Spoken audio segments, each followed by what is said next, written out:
Next weather alert, strong winds and heavy rain moving in overnight, and the snow piling up in our local mountains. Good evening. I'm Pat Harvey. I'm Rudabe Shabazi. Get ready for round 2 of another storm moving in tonight. We will see strong winds and more rain and snow. That's right. We have live team coverage for you from the coast to our valleys and local mountains. But we begin with meteorologist Dani Ruberti in the weather sphere. Dani? Yeah, hi Pat, hi Rudabe, good evening everyone. That front, that next piece of this system, it's knocking on our door right now. It's just to the north of us, but we are already starting to see those impacts here in Southern California. It's blustery out there. Wind is a big impact going into tonight. It's already rainy, some of us already under flood advisories, and we're continuing to see snow piling up in the mountains. Here's a look at our satellite radar, and you can see it's really focused on Ventura County, LA County right now. And this is just prefrontal showers. This isn't even the front that's moving through that we will see later going into this evening. So good evening, everybody. Let us help you plan out the next several hours. To the north of us, this is what they're dealing with through San Luis Obispo County. So we're looking at frequent lightning. We're looking at severe thunderstorm warnings. And we're also looking at wind gusts up to 60 miles per hour embedded in these storms. Right now, here in Southern California, we're starting to see some showers, and actually all of Ventura County and LA County under a flood advisory until 6 o'clock in the morning. That's a step down from a flash flood warning. That means that some minor flooding is going to occur over the next several hours, or it's already occurring. So rainy in Santa Clarita, Thousand Oaks, downtown Los Angeles into Pasadena. And this is another big piece of this tonight. We've got really strong gusty winds, and these winds could be damaging. The soil is already so saturated from the rain we saw earlier this week that this could easily topple trees over. That's why we have wind advisories stretching from the coast to the valleys. Wind gusts right now between 20 and 40 miles per hour. Look at Wrightwood into Palmdale, gusts nearing 45 miles per hour. So this is the important piece of this. When does the heavy rain get here? It's right before midnight into Ventura County, and then it starts to make its way into LA County. Coming up, I'm going to time this out for you, but overall tonight, it's going to be a rainy, windy, blustery, and snowy night. We'll talk timing coming up in your next weather, Pat and Rudabe. Dani, thank you. Strong winds lashing the coast tonight with more wet weather ahead. And our Lesley Marin is live in Huntington Beach with conditions there tonight. Lesley. You guys, you can clearly see it is windy, and you can probably hear it as well. We're standing right next to the pier here in Huntington Beach, and as the night goes on, I will tell you these winds have stayed pretty sustained like this. Take a look. You can see the flags behind me, definitely whipping in the wind, and I want to show you the waves right now. Those are also picking up there. You can see as they're coming in. But I want to get to some video because some people did take advantage of these conditions, at least earlier today. As the sun was coming down, you can see there was a windsurfer taking advantage of the extra breezy weather. But it was after the sun went down, I will tell you, that the winds really started to pick up. According to the National Weather Service, the strongest winds are expected overnight. Forecasters say be on the lookout for objects that are not secure that could blow over, and as you heard Dani say, possibly toppled trees. There were definitely fewer people out here on the pier. We spoke to Megan Harrelson, a mother who was with her one-year-old twins who felt wind for the first time tonight. They were a little surprised by the wind, especially up in the pier. They wanted to know what they were experiencing, but they warmed up to it. Wish I had like a beanie or something. It's so windy out here. My ears kind of hurt, but it's been so unique. I mean, I'm having a lot of fun running into the wind, running with the wind. Well, so far here in Huntington Beach, we haven't heard of any major issues, but these winds expected to continue overnight, and really they just started picking up. So you can imagine there may be definitely stuff blowing around. I will tell you, Rudabe, Pat, my hair is definitely an indication of just how windy it is. For now, we'll send it back to you in studio. Lesley Marin, CBS LA.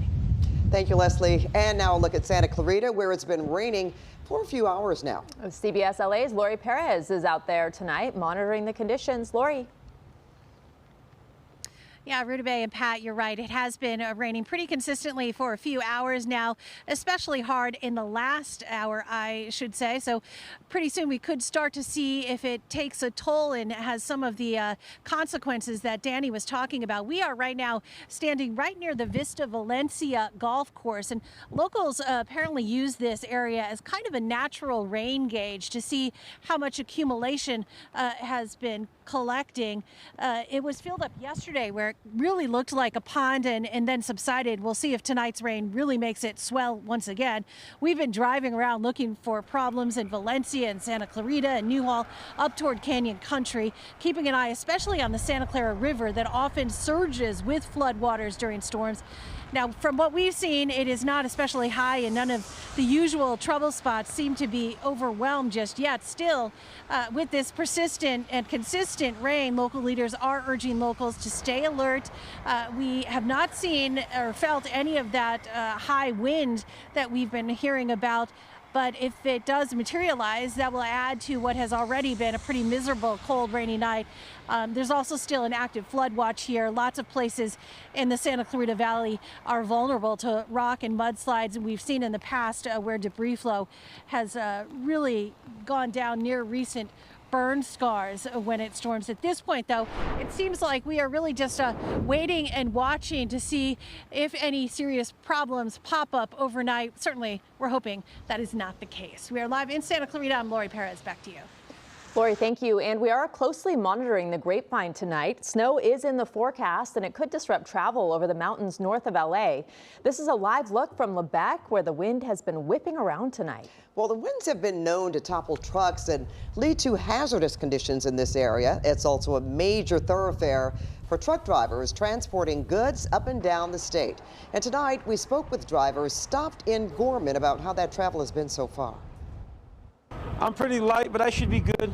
I've been in worse in Wyoming, and it's about 35-mile-per-hour gust. Shouldn't be too bad. I'll just take it nice and slow.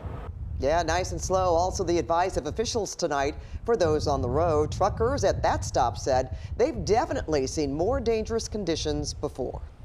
And now to the San Bernardino Mountains. Heavy snow making travel tricky. Wow, look at our Zach Boetto there. He's live at Big Bear, and the drivers may not like the snow, but the skiers and the boarders do. But you're pretty covered up right now, Zach.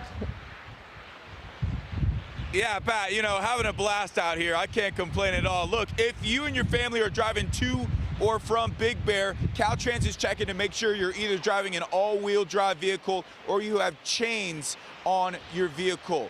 That is because there's ice on the roads and there's snow on the roads. Right now here behind me, this is Snow Summit, and crews are making snow, trying to take advantage of the cold conditions from this winter storm, trying to maximize the snow that they're going to have on the mountain in a year that they've had less snow on the mountain than ideal.